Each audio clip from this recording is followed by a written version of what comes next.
Hello students, welcome to Jinvi classes. आज की class में बात करेंगे सीपीसीटी के प्रीवियस पेपर के बारे में। इससे पिछली वीडियो में हमने कुछ पेपर सॉल्व किए। पेपर सॉल्व करने का मकसद इतना है ताकि हम क्वेश्चंस के आधार पे आने वाले क्वेश्चंस को स्टडी कर पाएँ और उनसे रिलेटेड टॉपिक को पढ़ पाएँ। अदरवाइज हम पढ़ते तो बहुत ज़्यादा हैं, बस सिलेबस से हम आउट ऑफ सिलेबस हो जाते हैं। इस समय काफ़ी ज़्यादा पढ़ना पड़ता है और एग्जाम में कोई भी क्वेश्चन नहीं आ पाते। इससे आप सिलेबस के आसपास ही रहेंगे और आपको पढ़ने में दिक्कत नहीं आएगी। सीपीसीटी का नेक्स्ट वीडियो है 18 सितंबर 2022 शिफ्ट 2 का। तो चलिए शुरू करते हैं। सबसे पहला क्वेश्चन, निम्नलिखित में से कौन असेंबली भाषा में लिखे गए प्रोग्राम को मशीनी कोड में ट्रांसलेट करता है? Compiler, assembler, operating system editor. पहले भी हमने डिस्कस किया था मशीन लैंग्वेज के बारे में। तो यहाँ पे हमारे पास तीन तरह के ट्रांसलेटर होते हैं, जिसमें से सबसे पहला हमें ये समझना होगा लैंग्वेज के बारे में। कंप्यूटर की लैंग्वेज होती है, इसे हम बोलते हैं मशीनी लैंग्वेज या इसे लो लेवल लैंग्वेज बोला जाता है। दूसरी लैंग्वेज होती है असेंबली लैंग्वेज, जिसे भी लो लेवल लैंग्वेज बोला जाता है। और तीसरी होती है हाई लेवल लैंग्वेज। हम जो लैंग्वेज यूज़ करते हैं वो हाई लेवल लैंग्वेज होती है, बट कंप्यूटर को लैंग्वेज समझ में आती है वो लो लेवल या मिडिल लेवल लैंग्वेज होती है, यानी कि असेंबली लैंग्वेज और लो लेवल लैंग्वेज। ट्रांसलेटर का काम क्या होता है? जैसे कि हमने कुछ हाई लेवल लैंग्वेज में लिखा, वो उसको ट्रांसलेट करेगा लो लेवल लैंग्वेज में, मीन्स कन्वर्ट करेगा एक भाषा को दूसरी भाषा में। अब यहाँ पे लिखा हुआ है कि कौन सी असेंबली भाषा में लिखे प्रोग्राम को मशीनी कोड में बदलता है, तो इसका आंसर है असेंबलर। असेंबलर असेंबली लैंग्वेज को मशीनी लैंग्वेज में कन्वर्ट करता है। असेंबली लैंग्वेज तीन टाइप की लैंग्वेज होंगी, पहला लो लेवल, दूसरा मिडिल लेवल। मिडिल लेवल में आती है असेंबली और हाई लेवल में आती है थर्ड। हम यूज करते हैं हाई लेवल। कंप्यूटर को समझ में आती है मशीनी लैंग्वेज। हाई लेवल में लिखे गए प्रोग्राम को जब हम मशीनी लैंग्वेज कन्वर्ट करते हैं उसे करता है कंपाइलर। और असेंबली लैंग्वेज में अगर हम प्रोग्राम को लिख रहे हैं उसे कन्वर्ट कौन करेगा? असेंबलर। तो दो तरह के ट्रांसलेटर हमारे साथ देखने को मिलेंगे, असेंबलर और कंपाइलर। इंटरप्रेटर पूरे प्रोग्राम को लाइन बाय लाइन कंपाइल करता है, जबकि कंपाइलर पूरा एक साथ कर देता है। दोनों ही क्या कर रहे हैं? हाई लेवल प्रोग्राम को लो लेवल प्रोग्राम में कन्वर्ट करते हैं। तो कुल मिला के यहाँ पे हमें तीन तरह के ट्रांसलेटर देखने को मिल रहा है। एक्चुअल में है दो टाइप ही, बट एक उसी का एक सब टाइप हम बोल सकते हैं, कंपाइलर और इंटरप्रेटर। तो एक है कंपाइलर इंटरप्रेटर, दूसरा है असेंबलर। असेंबलर असेंबली लैंग्वेज को कन्वर्ट करेगा मशीन लैंग्वेज में।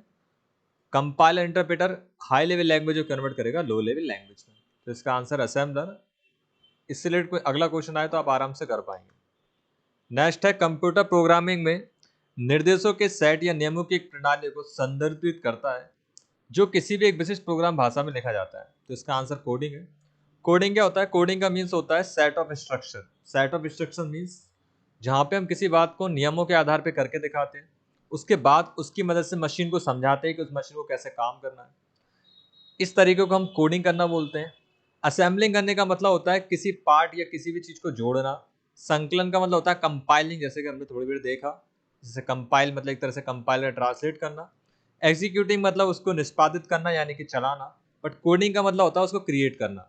तो कंप्यूटर प्रोग्रामिंग में कोडिंग निर्देशों के सेट यानी कि सेट ऑफ इंस्ट्रक्शन, ये याद रखें, या फिर नियमों की श्रृंखला, इसे हम कोडिंग बोलते हैं।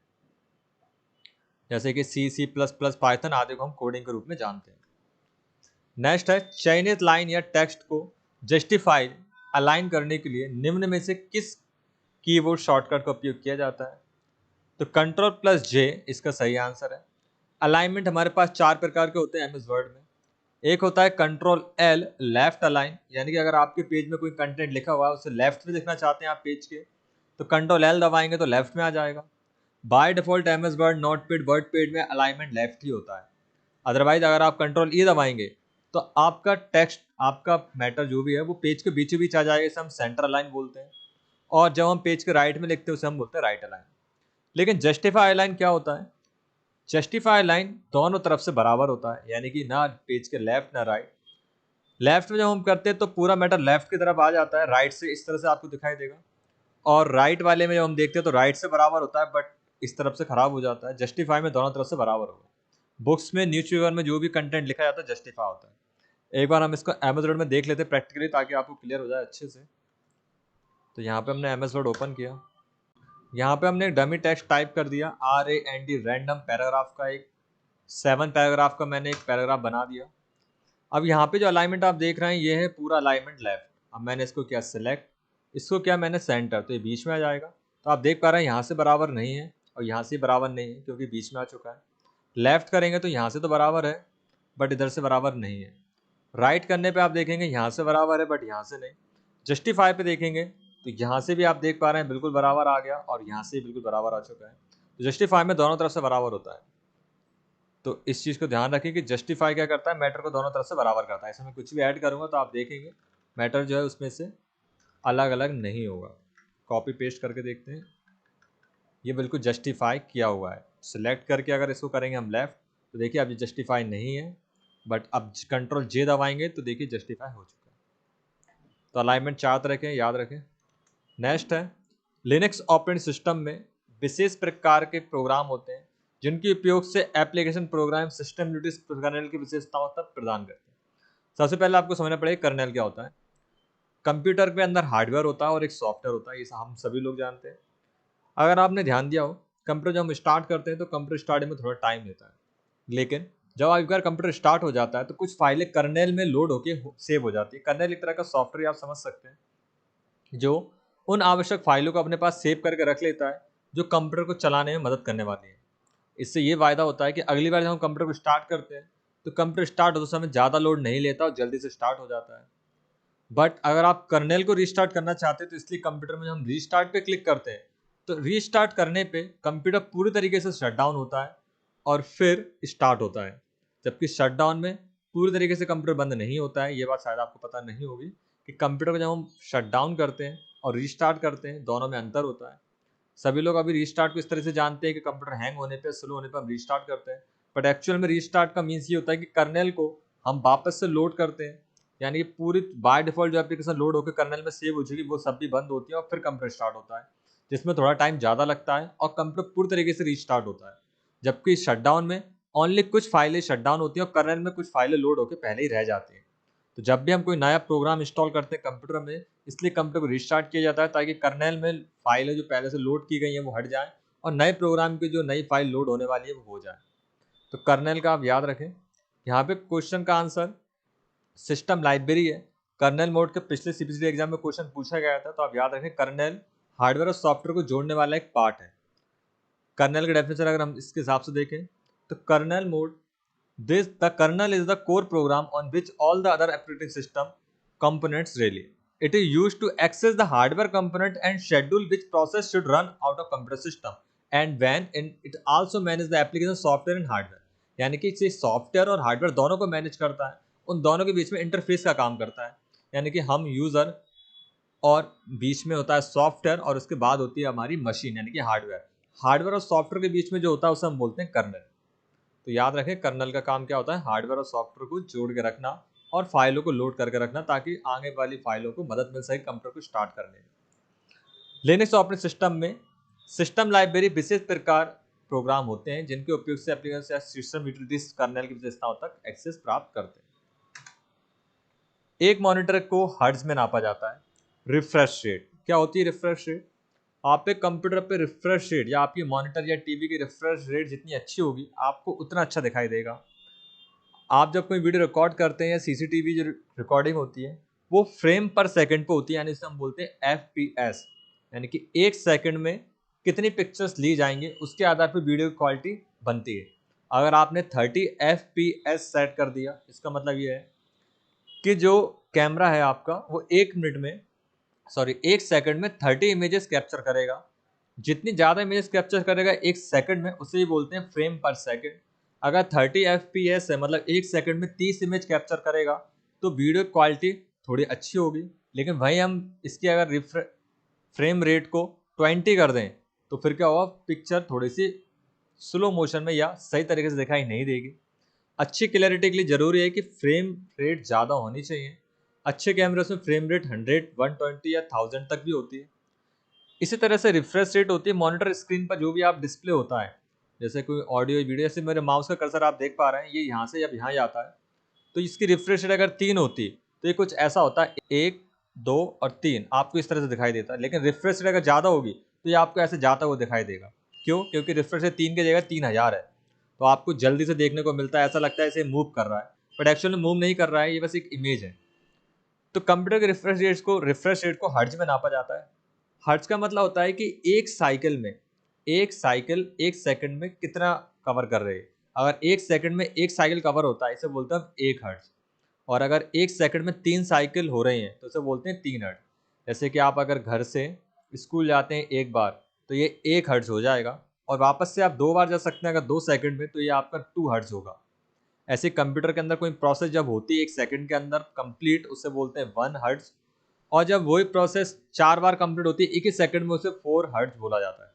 तो रिफ्रेश रेट को भी हर्ट्ज में नापा जाता है, जो स्क्रीन पे रिफ्रेश होने की रेट होती है। जितना ज़्यादा रिफ्रेश रेट होगी उतना अच्छा क्लियर हमें दिखाई देगा, उतना अच्छा व्यू हमें मिलेगा। तो what is a good refresh rate for monitor?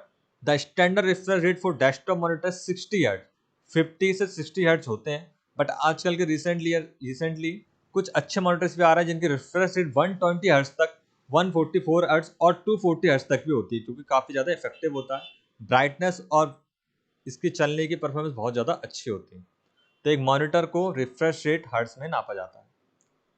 निम्न में से किस प्रकार के कंप्यूटर को आमतौर पर पोर्टेबल उपकरण नहीं माना जाता? पोर्टेबल का मतलब होता है जिसे हम एक जगह से दूसरी जगह बड़ी आसानी से ले जा सकें।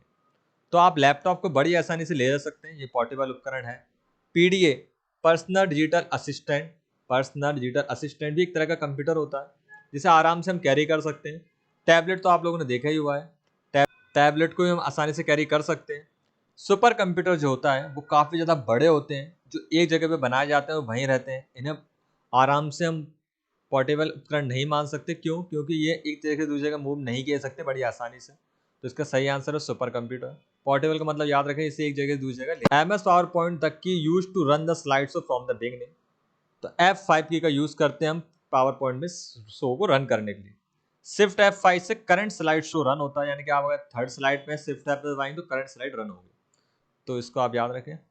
जबकि F5 दबाने पे सबसे शुरू से होगी। तो इसमें पूछा गया है शो फ्रॉम द बिगनिंग, तो आंसर है F5।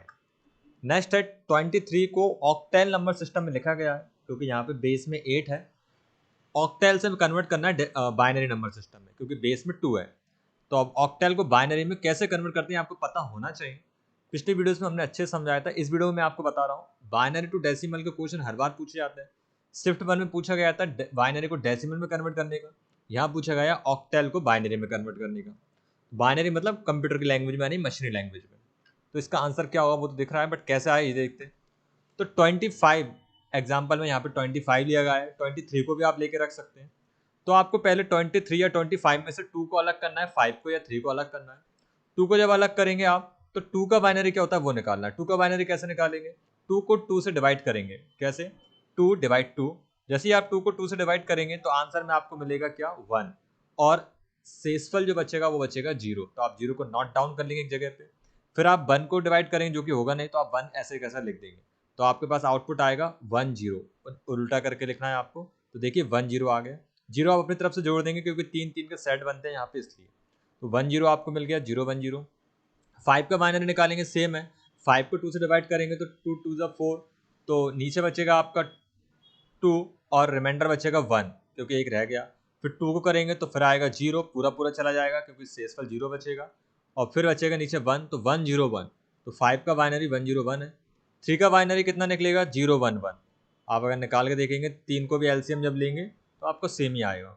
फिर आपको क्या करना है, उसको यहाँ पे 2 की पावर से मल्टीप्लाई करना है। ये थोड़ा देखने में कॉम्प्लिकेटेड लग सकता है, बट आप मेरा पिछला वीडियो जरूर देखो, उसमें मैंने अच्छे से एक्सप्लेन किया था। पूरा समझ में आपको आ जाएगा, क्योंकि इसका वीडियो बहुत बड़ा हो जाएगा बनाने में, समझाने में अगर आप करेंगे तो। यहाँ पे फिर 2 की पावर को मल्टीप्लाई करना है उसकी डिजिट्स के साथ। जैसे कि 0 1 0 जो आया, 0 में मल्टीप्लाई 2 की पावर 0 का, 1 में मल्टीप्लाई 2 की पावर 1 का, 0 में मल्टीप्लाई 2 की पावर 2 का, यानी पावर बढ़ाते चलना है हमें। और मल्टीप्लाई करके इन सबको ऐड कर देना है। बिल्कुल इसी तरह से इसमें भी सेम चीज़ करनी है। तो इससे क्या निकल जाएगा? वापस से यही नंबर निकल जाएगा।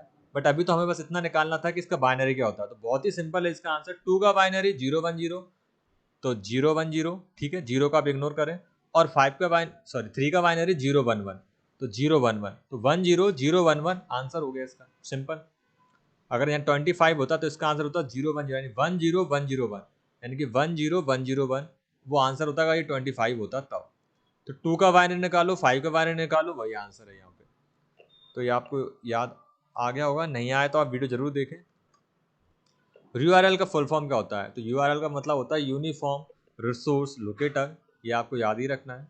जो आपकी वेबसाइट्स का एड्रेस होता है www.google.com, उसके बाद आप जो भी सर्च करते हैं या जो भी वेब पेज खोलते हैं, जैसे मैंने वेबसाइट खोली www.gnvclasses.in, तो ये मेरी वेबसाइट का एड्रेस, ऐसे ही हम URL बोल सकते हैं। इसके अलावा जब मैं किसी एक वेब पेज पे विजिट करता हूँ तब भी एक बड़ा सा URL मुझे देखने को मिलता है जो मेरे उस वेब पेज की पहचान कराता है या उस वेब पेज के एड्रेस को रखता है इंटरनेट पर, उसे हम URL बोलते हैं। यूनिफॉर्म रिसोर्स लोकेटर, ये इसका फुल फॉर्म होता है, याद रखें। वर्ल्ड वाइड वेब का विकास निम्नलिखित में से किस वर्ष शुरू हुआ था? तो www का विकास टिम बर्नर्स ली द्वारा 1989 में किया गया था। ब्रिटिश सॉफ्टवेयर इंजीनियर ये थे Tim Berners Lee. World wide web, internet पर जितनी वेबसाइट्स होती हैं वो www के अंतर्गत ही रन होती हैं। वर्ल्ड वाइड वेब www लिखने के बाद ही हम किसी वेबसाइट का नाम लिखते हैं, बट आजकल www लिखने के बजाय भी आप डायरेक्ट वेबसाइट पर उनके डोमेन के साथ एक्सेस कर सकते हैं, क्योंकि बाय डिफॉल्ट उसी के साथ इनेबल हो जाता है।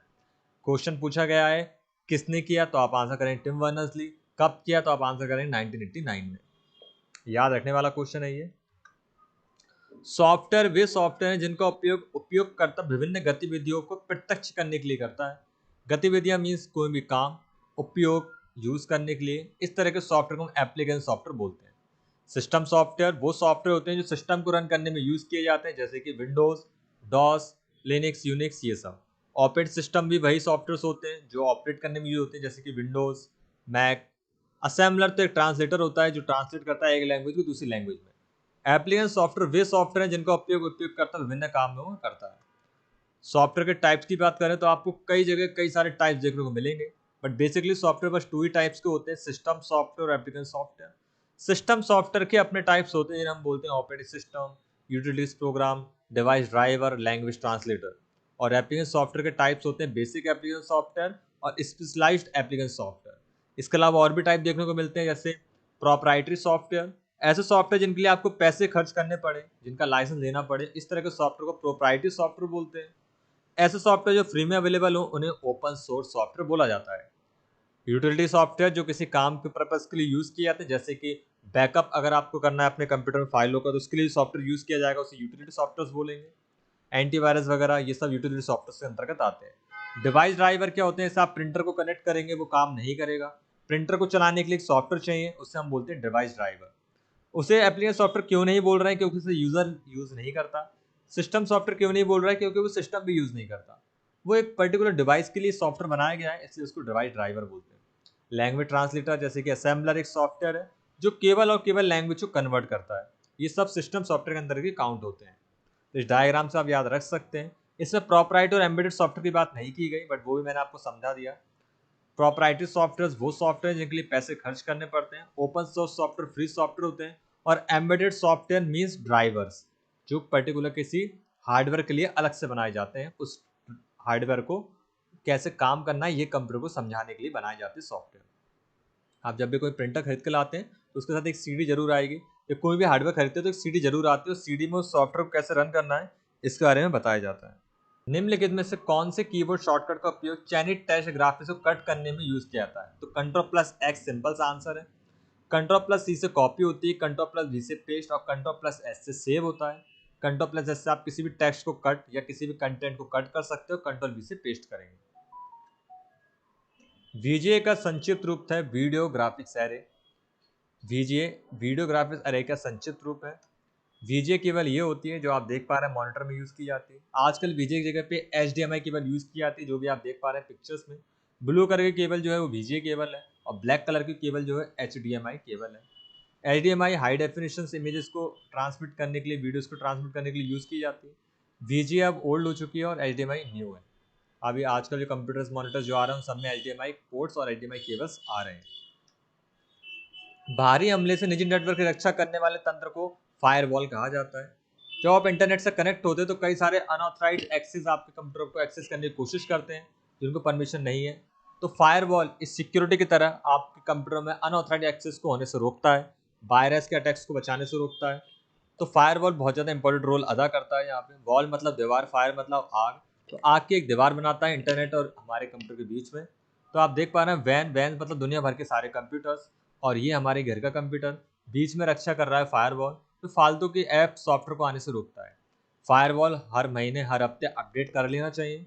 विंडोज़ की तरफ से फैसिलिटीज दी जाती है आपके कंप्यूटर में अपडेट्स की, ताकि वायरस आने से रोके जा सके। अगर आपके कंप्यूटर में फायरवॉल और डिफेंडर अपडेटेड है तो आपके अपने कंप्यूटर में एंटीवायरस जरूरत बिल्कुल भी नहीं है। एंटीवायरस का काम वायरस को हटाने का होता है, बट वायरस जब आएंगे ही नहीं तो एंटीवायरस जरूरत ही नहीं है। और वायरस कब नहीं आएंगे? जब आपका फायरवॉल अपडेटेड होगा या फायरवॉल ऑन होगा। बाय डिफॉल्ट फायरवॉल ऑन ही होता है। अदरवाइज आपके कंप्यूटर फायरवॉल ऑफ है तो आप उसको सेटिंग्स में कंट्रोल पैनल पे जाकर उसे ऑन करें और फायरवॉल को अपडेट जरूर करें। अपडेट ऑटोमेटिक होता है, अगर नहीं हो पा रहा किसी कारण से तो आप खुद से भी कर सकते हैं। विंडोज के कंट्रोल पैनल सेटिंग्स में जाकर आप इसे अपडेट कर सकते हैं। उम्मीद है आपको ये क्वेश्चन समझ में आए होंगे। नेक्स्ट वीडियो में हम बात करेंगे अगले क्वेश्चन की। Thanks for watching.